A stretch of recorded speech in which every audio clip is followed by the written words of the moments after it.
Assalamualaikum warahmatullahi wabarakatuh. Selamat sore sana. Iko video kami ambil tadi pagi dalam acara Padang Pariaman Maulid Gadang tahun 2026.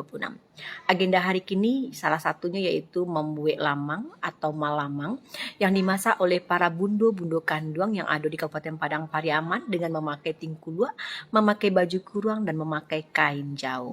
Nah, kini kami sengaja videokan acara membuat lamang karena kami baru perdana untuk mengikuti prosesi langsung membuat lamang karena kami berdomisili di kota Pariaman. Kami kalau bulan Maulid ndak ada membuat lamang kodo.